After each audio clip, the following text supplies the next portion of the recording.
جہد بھی جاری ہے، اور ہم کل سے اپنی اس تحریک کو اگلے موڈ میں داخل کر رہے ہیں۔ آج اس وقت بھی وہاں 12:30 پونے 1 رات کے بج رہے ہیں، اور لوگ موجود ہیں، اندر بھی موجود ہیں RO کے آفس میں، باہر بھی موجود ہیں۔ میں اپنے ساتھیوں کو مزید تکلیف نہیں دے سکتا آج، اور میں ان سے اپیل کرتا ہوں، منیم ظفر صاحب سے کہتا ہوں کہ مدثر انصاری صاحب کو اور اسامہ رضی صاحب جو یہاں سے گئے ہوئے ہیں ان کو فون کر کے کہیں کہ آج اپنا یہ دھرنا کال آف کر لیں، اور کل جو 3 بجے کا وہ وقت دے رہے ہیں 3 بجے وہاں پر پہنچیں، اور اگر وہاں پر رزلٹ نہیں ملتا تو پھر ہم کال آف نہیں کریں گے۔ ہمیں انتظامیہ نے رابطہ کیا اور ہم سے کہتے ہیں کہ صاحب پھر ہم قانون کو حرکت میں لائیں گے۔ کمشنر صاحب آپ کا قانون، ڈپٹی کمشنر صاحبان آپ کا قانون طاقتوروں کے لیے ہے۔ آپ کا قانون وہاں کہاں چلا جاتا ہے جب چوری ہو رہی ہوتی ہے، جب اسٹریٹ کرائم میں لوگ مارے جا رہے ہوتے ہیں؟ وہ کہاں چلا جاتا ہے جب مینڈیٹ پہ ڈاکہ پڑ رہا ہوتا ہے؟ اور آپ بیوروکریٹ ہونے کے باوجود سرکاری ملازم ہیں۔ آپ سرکاری ملازم کیسے ایک پارٹی کا ورکر بن سکتا ہے؟ وہ پورے جو اوپر گریڈ کے افسران ہیں، چیف سیکریٹریز ہیں، فیڈرل سیکریٹریز ہیں، ٹاپ بیوروکریٹس ہیں، ان کو یہ سوچنا چاہیے یہ کراچی میں کیا ہو رہا ہے۔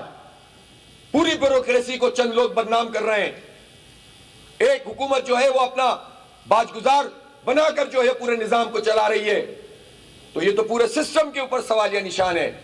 اس کا نوٹس تو لوگوں کو لینا پڑے گا اور دیکھنا پڑے گا کہ یہ لوگ کیوں ایک پارٹی کے ورکر کے طور پر کام کرتے ہیں۔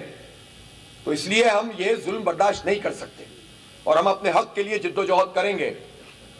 ہم نے فیصلہ کیا ہے کہ جمعے کے دن انشاءاللہ تعالی امیر جماعت اسلامی پاکستان 20 تاریخ کو انشاءاللہ کراچی آئیں گے۔ ایک تاریخی یوم تشکر ہوگا۔ ہم جیت چکے ہیں الحمدللہ، ہم شہر کو ون کر چکے ہیں الحمدللہ، ہم اکثریت میں ہیں۔ کوئی لاکھ اپنی اکثریت بنانے کی کوشش کرے، پیپلز پارٹی تم کبھی زندگی میں 100 سال میں کراچی میں اکثریت میں نہیں آ سکتے، تمہارا کنڈک کراچی دشمن ہے۔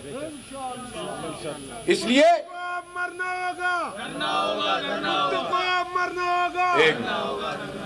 میں ایک مرتبہ پھر بتانا چاہتا ہوں ہم کیسے اکثریت میں ہیں۔ ڈسٹرکٹ سینٹرل کی 42 میں سے 39 سیٹیں ہم نے جیتی ہیں الحمدللہ۔ کراچی کا دل ہے ڈسٹرکٹ سینٹرل، اور یہ وہ ڈسٹرکٹ سینٹرل ہے جس میں ایم کیو ایم کلیم کیا کرتی تھی، اور اس کے بعد پی ٹی آئی نے ایم کیو ایم کو بہت پیچھے چھوڑ دیا تھا۔ ہم موجود رہے ہمیشہ، ہم اس وقت بھی موجود رہے جب لاشیں گرتی تھیں، ہم اس وقت بھی فیس کرتے تھے۔ پارٹیاں ساری جو دیگر پارٹیاں ہوتی تھیں وہ مقابلہ نہیں کرتی تھیں، بڑی بڑی پارٹیاں روانہ ہو جاتی تھیں، ہم کھڑے رہتے تھے، قربانیاں دیتے تھے، خون بہا ہے، ہمارے شہداء ہیں، ہم نے کاندھے دیے ہیں، لیکن ہم نے الحمدللہ میدان نہیں چھوڑا۔